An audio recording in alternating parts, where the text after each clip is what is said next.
It was around 10 o'clock a.m. today when Greenpeace spotted this part of the sea in Hagonoy, Bulacan. The shimmering and blackish color of the surface water in this area was noticeable. It is suspected to be oil leaking from the sunken motor tanker Terra Nova in Limay, Bataan. Ayan no, meron, Timersi, ayan no. Oh, ha? In another video, the oil has reportedly reached Barangay Amaya in Tanza, Cavite. May naamoy silang kagat. Natukoy nga nila na langis na pansin nila yung oil.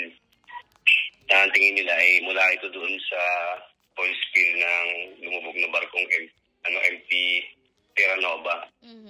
Kaya nangangambangay yung mga mangingisda dyan dahil makaka-apekto naman sa kabuhayan. The question in mind is the oil leak spotted in Cavite and Bulacan from the sunken ship leaking fuel in Limay, Bataan? Are we confirming na galing po ito sa lumubog na? Yes, definitely. Yun lang naman po yung reason kung bakit po magkakaroon ng oil spill doon. But nonetheless po, ngayon nga po yung sinabi ko, nag-conduct kaninang umaga ng aerial surveillance po ang Coast Guard po natin kasama po yung ITAF expert, and they confirm po na from 12 to 14 kilometers long yung stretch po ng oil spill. Despite this, the Bureau of Fisheries and Aquatic Resources has not yet declared a fishing ban. The agency has conducted sensory analysis on fish in Limay, Orion, Balanga, and Samal. According to the study, the fishes in Bataan remain safe to consume. However, a lab analysis will be conducted to determine if there is presence of any harmful contaminants. Tuloy ang pangingisda ngayon at base doon sa kinuha naming samples, particularly from Bataan, negatibo pa naman sa traces.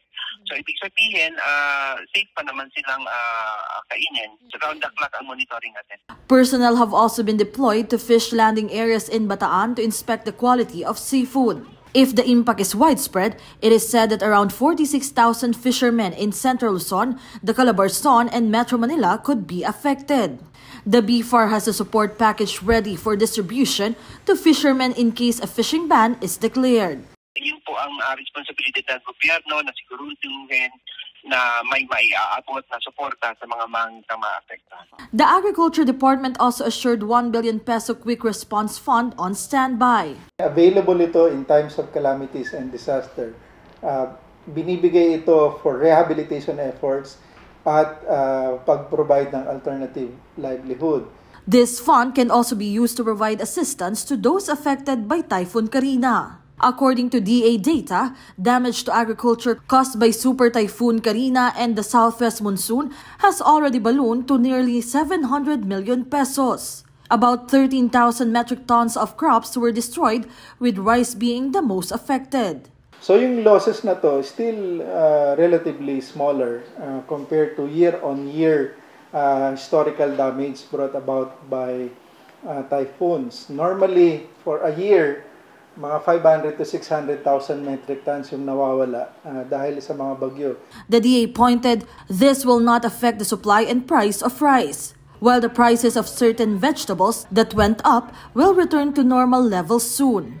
With Clazel Pardilla, Melalas Moras from the National TV Network for a new and better Philippines.